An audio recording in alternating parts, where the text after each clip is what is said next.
Hey y'all, I'm Rylan. Welcome to my channel.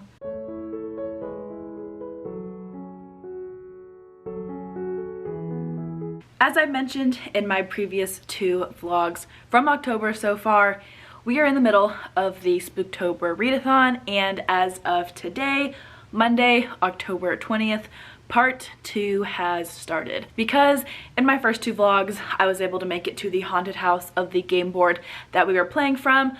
I'm officially a participant in the haunted house. I'm on team 1. We are called the Midnight Readers, and our goal from now until October 31st is to read a certain number of pages to unlock the haunted house, to escape it, and to make it out alive. There is a little bit of an extra challenge though, because we have some ghosts who are trying to stop us from getting out. So in the next 12 days of reading, our goal is to read a certain number of pages and make it out and not let the ghosts stop us. In terms of prompts, there are none. The goal is just to continue reading all the mystery, thriller, horror, cozy mystery, suspenseful, true crime books. And I have a couple books here that I'm hoping to get to before the end of the month to help my team get out of the haunted house.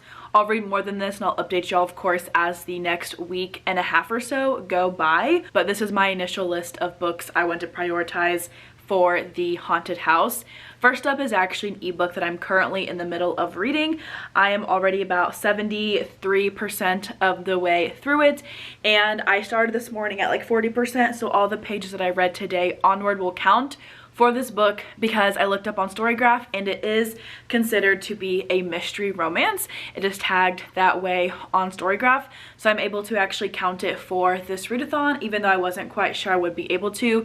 That is kind of our premise. If it's tagged as mystery, thriller, suspense, crime, it works for the readathon. I knew it was a suspense romance, but I didn't quite know if it was officially tagged that way anywhere. But knowing that it is now, I'm able to count my current read for this one. In this book, we are following our two main characters, Luna and Orion, and they had this arranged marriage from before they were even born. The time has come for Luna to be taken by Orion. He kidnaps her. There's mystery, there's intrigue, there is suspense, there are races against time, there's crime and murder, and a lot going on in this one, but our characters are slowly forming their connection amidst all the craziness. And I should be able to finish this one up today, which would be great, because I can probably count about 200 pages of this book for my team in the haunted house. And then on top of this, also this week, I have 3 other goals, all of which are pretty short books, and I'm hoping I can read these all before the weekend even comes. But first, I have Room Service by Maren Stoffels. This one was not officially on my TBR for this month, but it is another novella from the same series from the first book that I read for the readathon, which was called Escape Room. This book is 200 pages. I thought it would make for a very, very quick read and something that would help get my team some pages read in a short amount of time. I don't know what this one is about, but the setting for it is a luxury hotel. Next up, I have How to Survive a Horror Story by Mallory Arnold. This one was on my October TBR. I didn't end up reading it for the game board like I had planned, but I'm reading it now. Hopefully this one is a haunted house or haunted manor horror about 7 writers who go on this retreat, and the house is very hungry, so very much looking forward to this one. I'm thinking it will give locked room vibes, which I am very excited about, and yeah, I'm hoping to pick this one up this week. And then finally, in terms of physical TBR, I have Where I End by Sophie White. This one is an Irish Gothic horror. I picked it up from Aardvark and have yet to read it, so now is the time. It's another shorter one. A lot of these for this week are short, minus the romance that was like over 400 pages. So I'm hoping that they are all very quick reads that can contribute to my team hopefully escaping before the end of the month. After I finish all these books, I'll let y'all know kind of what I want to pick up next. I have some arcs I want to read before the end of the month from NetGalley, and they're all thrillers or horror books, so they should be able to work for the haunted house. We'll just keep checking in. I'll probably check in every day or every other day for the next week and a half or so until the end of the month, and we'll chat about my team's progress on the haunted house and the different rooms that we've been able to unlock and hopefully escape. So I'll check back in with y'all very soon with another update. You're just standing on the cusp of what's okay and not morally gray, textbook insane. Now I'd like to draw this line you've crossed so many times. At this point I'm out of my mind. It is Wednesday, October 22nd. We have officially been in the haunted house for 2 full days, onto our 3rd almost full day, and I'm not gonna lie, my team is kind of killing it. We have already escaped 2 rooms in the house, I think, and I have a feeling that we're going to escape before the end of the month, which is great. But I have been able to thankfully contribute to this page count race that we are all kind of in the middle of, and I have already finished 3 books since Monday. I will say I have been straying from my reading plans, but I'm hoping I still end up on track before the end of the month. So first up, I did finish Unveil by Greer Rivers. I gave this one 3.5 stars. I think I shared a synopsis in my intro to this vlog, but this is a dark romance, a dark suspense romance about our 2 main characters, Luna and Orion. Orion kidnaps Luna. They were arranged to be married before they were even born, and he is desperate to take his bride now. But we also have these criminal families. There is kind of like a Romeo and Juliet situation going on where we have feuding sides, and there's suspense and crime and murder and all these things. This book took place in a very short amount of time. I want to say that the plot takes place within like 7 or 8 days, if even that. Everything goes really, really quickly, and the romance was kind of overwhelming because of that. And I wasn't a super fan of it. It was very fun in the end. I am glad that Orion and Luna got their happy ever after. I was rooting for them. I like them a lot, but I feel like the plot of this one moved way too fast, and there was so much happening that it almost felt chaotic at times. But I did like it. It is classified as a mystery on Storygraph, so I counted it for the readathon, and I'm very happy about that. I also binged a very quick novel, or novella maybe even, called Room Service by Maren Stoffels. I read one of the books in this collection during the first part of the readathon, and I like this one much more. Is it realistic by any means? Absolutely not, but it was fun. It had me on the edge of my seat. I liked the characters more in this book. The situation was a little bit more intense, and I had a great time with it. This one is about a group of friends, Fender, Linnea, Lucas, and Kate, who are all at this very luxurious hotel celebrating Kate's birthday. I have no idea how old the kids in these books are, which is a hard thing to kind of imagine, like how old they are and going through such a traumatic situation. But while they're at this luxurious hotel, they start receiving letters about one of the old friends in this group who supposedly has died, and now it is time for one of them to be sacrificed because of what they did to their friend, who is now dead. This one is very quick to read. We followed Fender and Linnea's perspectives, and I liked them both and getting to see their side of things because they were doing different things during the novel, and overall it was fun. Not my favorite, but a good time. The ending was very but the build up to it was enjoyable. And this morning I finished The Graceview Patient by Caitlin Starling, and I gave this one 3.5 stars as well.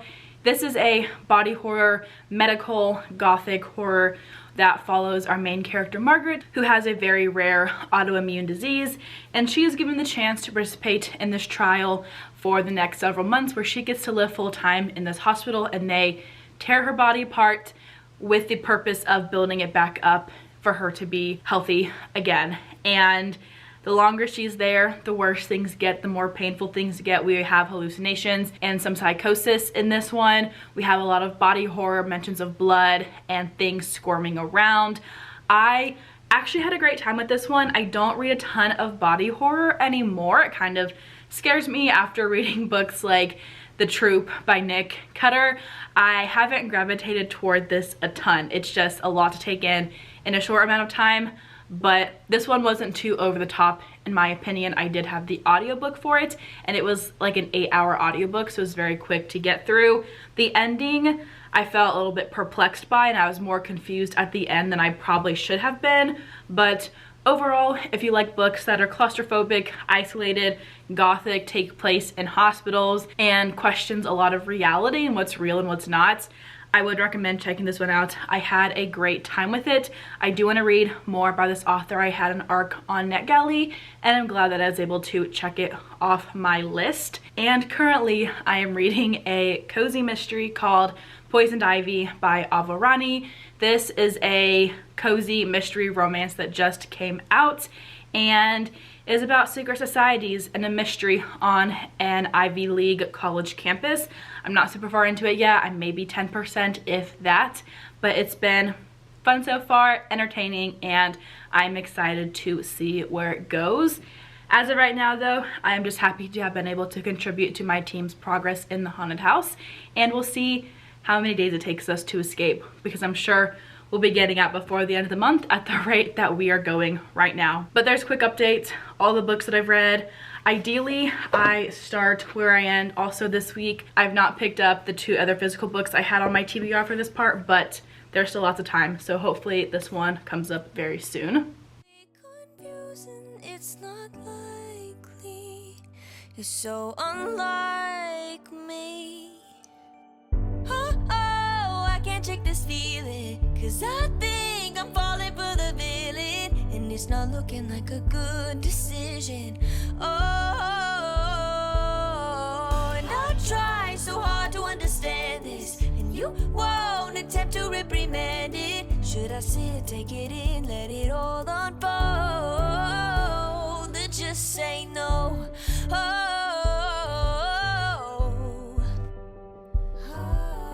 I know we can't pick and choose. I might just fall for you. It's not all win or lose, no black and white, there's color too. And I know how bad this sounds, but the silence is too damn loud. Guess you're not that bad. Did I say that? What's the point in loving someone more? It has been a minute since I have done any updates.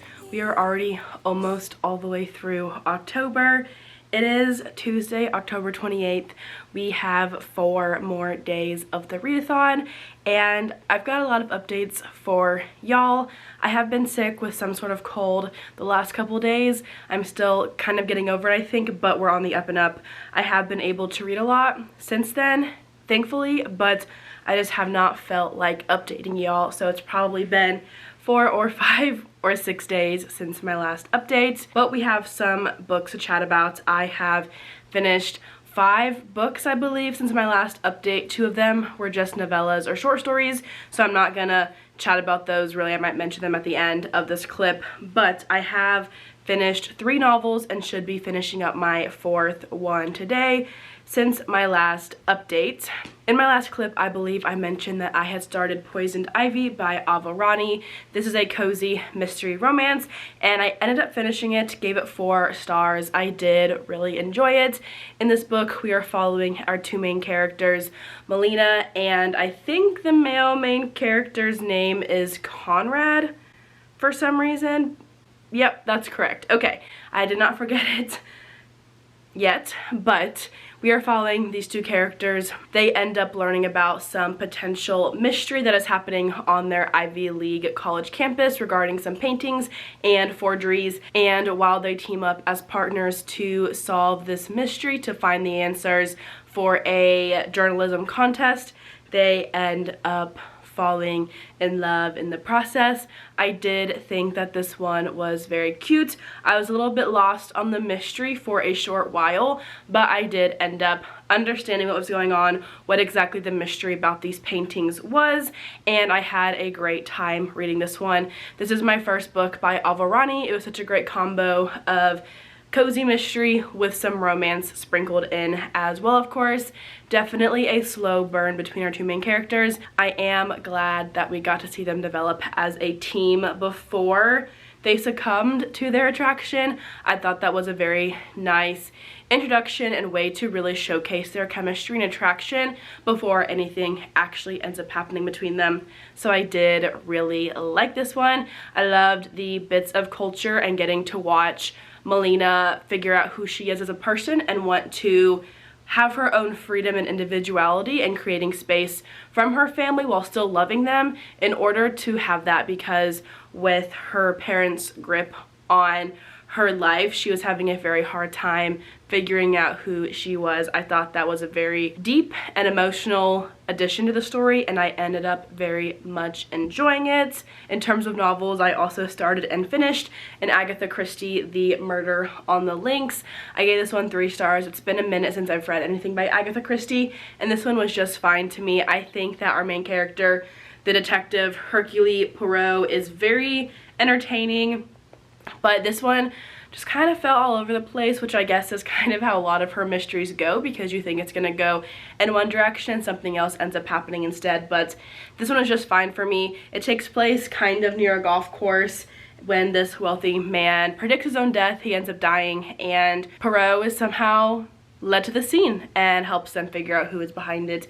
It was fun. I liked it well enough. I gave it 3 stars. I do want to keep picking up more by Agatha Christie at some point, because I do think that she wrote a lot of very fun and cozy and more lighthearted mysteries that are entertaining but still add those hints of suspense as well. I also finished an Irish Gothic horror called Where I End by Sophie White. I have had this book for over a year, and I'm very glad that I finally read it. I did give it 3 stars, but I did like it. If you enjoy slow burn Gothic horror with body horror elements in it, I would recommend this one. It was very hard to read at times, very graphic in the descriptions of the things that our main character was doing to her mother and the people around her at times, but it was also very intriguing. I enjoyed being in the mindset of our main character. I don't know how to pronounce her name. I think it's Eowyn, and her life on this island where she is so isolated, and when somebody new enters her life, just the spiral that happens and how she's desperate to escape the monotony of her life and to be in charge of herself and the thing that is inside of her. I did like it. It was very creepy. It was also very slow at times. I did find myself having to reread sections. There was not a super satisfying ending, which is fine for the genre, but I almost feel like it kind of just stopped, and I wish we had a little bit more maybe. It ended on a very dark note, and a part of me loved it, a part of me felt a little bit conflicted about it, but overall I did like it. I learned while reading an interview at the end of this book that the author writes romance primarily, and this was their first shift into horror, and overall I thought it was a fun time. I have also read 2 Amazon short stories to get some extra pages for the readathon.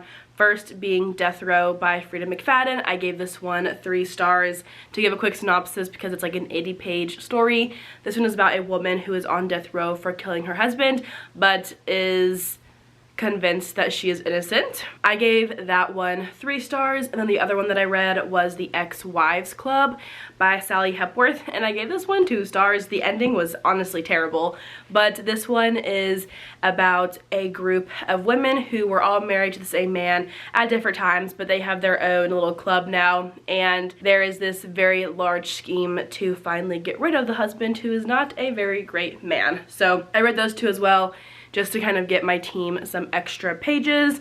I honestly have no idea at this point if we're going to escape. Things have kind of slowed down, I feel like, for everybody, which is totally fine. Things have been busy, but I don't know how close we'll end up getting, but we will see. We've still got 4 days of reading. We're going to be doing a bonus day on Friday, and hopefully we'll be able to make a little bit of a comeback from where we were kind of slated to be, but we will see.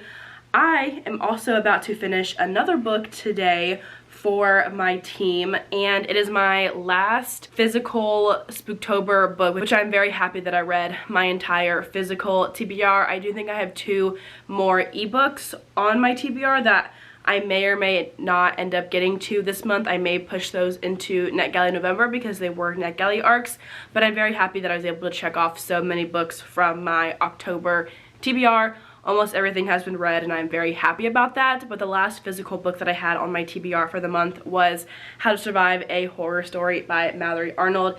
And I have a feeling that this one could end up being a 5-star read for me, a 2025 favorite. I am having such a fun time with it. This one is about our main cast of characters.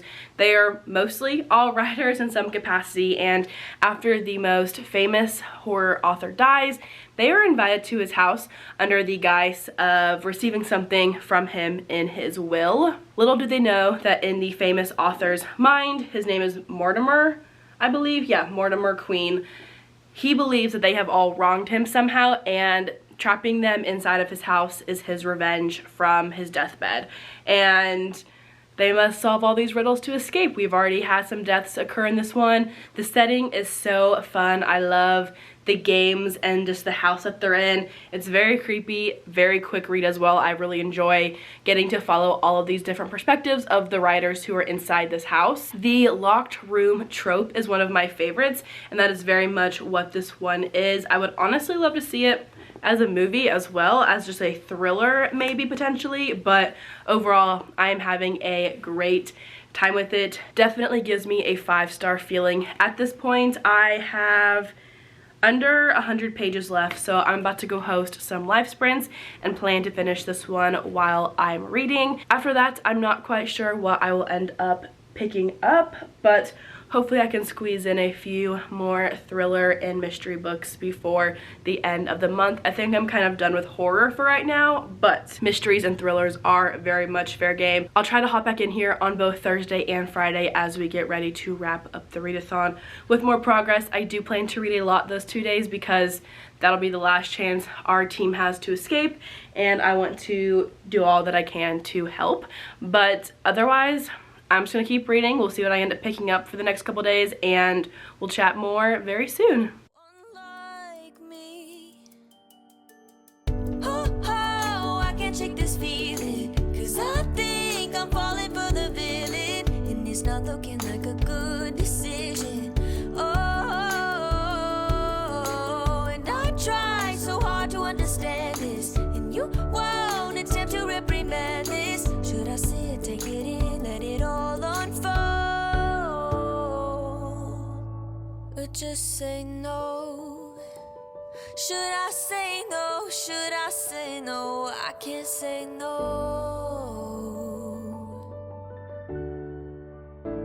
I can't say no.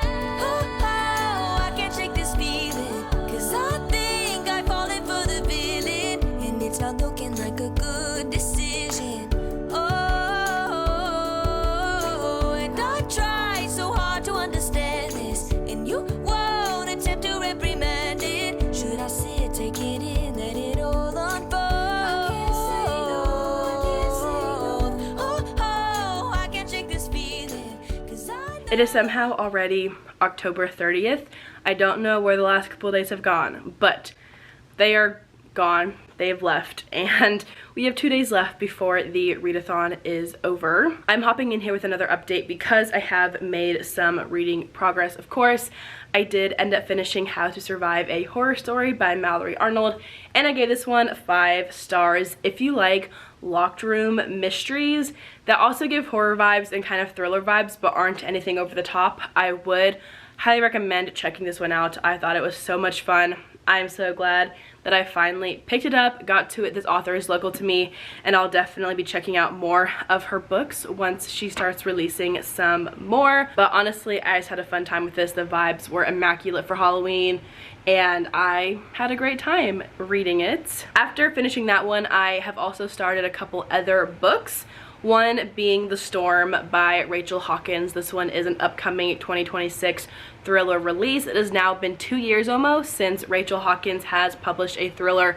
I have read all of her adult thrillers and have given all of them 4 or 5 stars. I have met Rachel Hawkins. She has signed copies of my books that I have by her, and I was very excited to receive a widget of this one. I think I've received arcs of all of her thriller releases, and honestly, I will never complain about it. This one comes out in January at some point. I don't know the exact date off the top of my head, but in this one we are following a woman whose name name is Geneva, I believe. I've already forgotten, but I'm like 70% of the way into it and hope to finish it today. But in this one, we are following a woman who is the owner of a small inn in a beach town in Alabama, and this town is known for getting a lot of hurricanes over the years and just some gruesome things that have happened during those storms.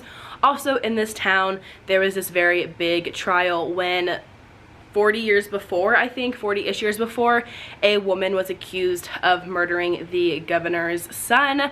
And so in this one, this woman who was accused of murdering this man 40 years ago in the midst of a hurricane is back in town writing a book telling her story while staying at Geneva's hotel, and the truth that Geneva knows versus the truth that Lo, who is the woman who was accused of murdering that man, is hiding and is maybe what actually happened. All these truths are being revealed and blended, and we don't actually know what's going on. There's another hurricane on the horizon right now. I think we have like 6 days until it hits at this point in the book, and things are starting to happen. I will admit, at the very beginning of this book, I was super confused and I had no idea what was going on, but I am now into it. I've got like an hour left of the ebook according to my e-reader, and I do plan to finish it up today. This one was on the shorter side. I think it was like 300 pages, but that's 300 pages toward my team, so I will take it. And then I also picked up The 5-Year Lie by Serena Bowen. This one is on my 10 before the end. My physical copy of it is downstairs, but I'm about 25% of the way into this one so far, and I'm very much enjoying it. We are following a woman whose name is Ariel in this book, and on the day that we start this book in, she receives a text from her ex who died, I want to say like 5 years prior. She receives a text from him and she's like, this is impossible, he's dead. And she follows through on the text, nothing happens, but she ends up learning that maybe her ex was not who he said he was, and she's now determined to find out the truth about him. Is he actually dead? Is he maybe still alive? We don't know, but she has a son from her relationship with him, and she's now scared that she doesn't actually know who her ex is and who the father of her son actually was. Very much enjoying it so far. I can definitely tell that Serena has mainly written romances before, but I think the blend is great and I'm excited to keep going with that one. It is kind of a bigger book. I have been making very slow progress in it, I feel, compared to other books that I've read this month, but I am enjoying it and I'm hoping to finish it up very soon. Other than that, I think my final goal before the end of the month is to read a horror manga by Junji Ito. I don't know what yet, but I thought that would be a very easy 200 to 600 pages for my team, depending on which one I end up grabbing, whichever is available from my library probably, but I'll keep y'all posted tomorrow on which I end up going with for that. But the goal is to finish the Rachel Hawkins book today, and then hopefully these other 2 books before the readathon is over tomorrow night. Time is crunching, we're getting to the end of the month, but hopefully our team can escape their haunted house. Alright y'all, Spooktober is officially over. Yesterday was a day of chaos in the best way. We had a bonus day where our haunted housers and our ghosts were able to get bonus points. That went so well. Everyone did a great job helping their teams rack up some final pages. I finished my last 2 books for the readathon and am officially done with spooky books for at least a couple days. And overall, it was just a great way to wrap up our month of Spooktober reading. I have really enjoyed hosting this readathon for the last several years. It's been great having Stasia on as a co-host as well, and I just love doing this readathon because I love how everyone gets so excited about it, and getting to participate every year with the same people is just so much fun. I love the little community that we have built in the month of October surrounding this readathon. But I do just want to now hop in here to wrap up my haunted house reading during the last 11 or 12 days of the month whenever the haunted house portion of the readathon started. During the second part of Spooktober, I ended up finishing 13 books to help my team escape their haunted house. Yes, the midnight readers did make it out. Very excited about that, and very proud of my team for working so hard to escape during the 12 days that we were inside this house. I'm going to run through the 13 books that I read. A lot of them, of course, were already mentioned in this vlog, but I do like to wrap up my videos at the end of these and share my quick rundown of everything that I read, as well as the final stats that I ended up giving these books. Starting with Unveil by Greer Rivers, I gave this one 3.5 stars. This is a suspense romance with lots of crime and mafia vibes to it. I also read Room Service by Maren Stoffels. This is a YA thriller that takes place in a luxury hotel where our cast of characters is being threatened by something in their past. I gave this one 3 stars. Next, I read The Graceview Patient by Caitlin Starling. That one I gave 3.5 stars. It is a gothic, isolated, claustrophobic thriller that takes place in a hospital. We also finished Poisoned Ivy by Ava Rani. This one is a cozy mystery romance and I gave it 4 stars. A couple of the Amazon original short stories that I read included Death Row by Frida McFadden. I gave this one 3 stars. It is about a woman who's on death row for murdering her husband. The Ex-Wives Club by Sally Hepworth. I gave this one 2 stars. Was not a fan personally, but this one is about a group of ex-wives who were all married to the same man at different times and decide to get revenge on him. And the third short story that I read was Just a Girl by Alyssa Cole. I gave this one 4 stars. It takes place in the form of Discord chats, TikToks, Instagram, like captions and comments and things like that. Very much a mixed media thriller, and I had a great time with it, so 4 stars to that one. I also finished Where I End by Sophie White. I gave this one 3 stars. It is an Irish gothic horror. We have The Murder on the Links by Agatha Christie. This one was another 3-star for me. A Hercule Poirot mystery that takes place near a golf course. How to Survive a Horror Story by Mallory Arnold. A 5-star read for me and one of my favorites of this year. A locked room mystery that takes place in a haunted house with 7 writers who are trapped. The last physical book that I ended up finishing was The 5-Year Lie by Serena Bowen. Gave this one 4 stars. It is about a woman whose past comes back and the truth that she thought she knew was actually all lies. The Storm by Rachel Hawkins. I gave this one 3 stars. Kind of chaotic, but it is a thriller about this deadly hurricane that is deadly for more than one reason. And finally, I wrapped up my reading last night with No Longer Human by Junji Ito. This is a 600-page horror manga, and I gave it 3 stars. Honestly, Spooktober is just such a fun time of year, getting to read all the spooky books as we prep for the chaos that is the last couple months of the year. This really is my favorite time of year. I love September, October, November, December, and all the fun things that come along with it. I am very happy with the books that I did end up completing and cannot wait to see what the rest of the year brings with other readathons that I will be doing from now until the end of 2025. If you are interested in watching my weeks 1 and 2 and 3 vlogs, I do have those out on my channel already. Of course, feel free to go watch those and see what I picked up during the first part of the month. But this does officially wrap up my Spooktober reading vlogs for October. I do appreciate y'all coming along on the journey. Thank you all so much for watching this video, and I will see you all in the next one.